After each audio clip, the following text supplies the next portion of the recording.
Hari ini saya mau uh, bicara sedikit mengenai keadaan kita di daerah pegunungan Papua. Ada beberapa orang dalam minggu terakhir ini yang tanya saya, kenapa sekolah Opanggen dapat palang, kenapa orang potong pipa air, pipa hidro. Dan jawaban saya itu sebenarnya bukan masalah Opanggen, itu masalah siapa saja di sini yang mau ingin maju. Di pemerintahan, di gereja, di yayasan, swasta, bisnis. Setiap orang yang mau maju, ada paling sedikit 10 orang di sekitar dia yang perhatikan, dia jaga-jaga siapa mau maju. Baru orang itu, 10 orang itu akan lari dan palang orang yang mau maju. Kenapa begini? Sejak Otsus ini, saya melihat ini menjadi bisnis terbesar untuk orang-orang yang tidak ada harapan berbisnis lain. So, mereka melihat orang yang mau maju, kami palang dia. Mereka mau macam kalau kami mau bangun asrama atau gedung sekolah, ruang kelas, pasti ada orang yang pikir di situ ada uang, saya akan palang, baru saya akan dibayar. Dan sering kami dengar di sini, dia lapar, jadi kami kasih makan dia. Orang yang bikin masalah, orang yang palang, orang yang datang ancam-ancam, kita kasih makan mereka supaya mereka bisa senang atau puas. Nah, ini seperti dunia animisme, mana kami memberi kepada Tuan Tanah, roh jahat, siapa yang melukai kami, siapa yang bikin kami sakit, kami kasih sama mereka supaya mereka puas. So, pola pikiran dan kepercayaan itu memang dunia iblis, itu dasarnya. So, kalau kami melihat sekarang selama 20 tahun ini, pendidikan di daerah pedalaman sudah macet. Pendidikan yang benar siapkan orang masyarakat untuk bekerja, untuk bangun, untuk buat sesuatu. Pada waktu pendidikan macet, orang hanya dapat ijazah tapi tidak dapat pendidikan, mereka tidak tahu kerja. Kemarin saya bicara dengan teknisi kami, dia orang hebat di bagian listrik dan internet. Dia tidak ada S1, tapi dia kerja dengan orang barat lama, dan dia belajar, dia hebat di bagian ini.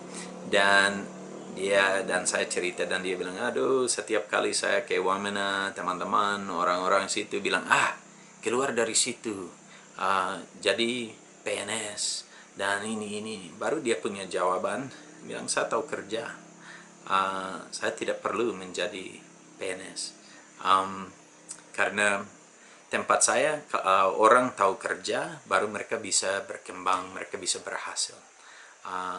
So, yang kami melihat hal nomor satu, hampir semua orang di Papua sekarang tidak tahu bikin apa-apa karena belum dilatih, disiapkan, dibentuk karena sistem pendidikan macet.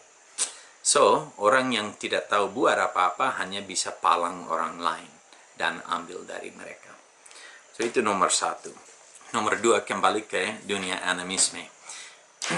Kalau saya mau ajar anak-anak di sekolah, seandainya hal paling sederhana, saya mau ajar mereka untuk berdiri. Itu cukup gampang. Saya kasih mereka reward pada waktu mereka berdiri, dan pada waktu mereka duduk saya kasih hukuman. Bisa cara kasar, bisa pukul mereka, atau hukuman lain. Tapi kalau saya kasih konsekuensi, setiap kali mereka duduk, mereka dapat konsekuensi. Kalau mereka berdiri, mereka dapat reward. Mereka dapat gula-gula, pujian, nilai tinggi, apa saja. Anak-anak itu tidak lama lagi akan hebat berdiri dan tidak akan duduk. Itu tergantung apa yang saya membentuk dengan cara saya mendidik mereka. So, kalau kami lihat sekarang, siapa saja palang dibayar. Well, apa akan terjadi kalau kami bayar setiap orang yang palang atau orang yang bikin masalah, kita bayar dia.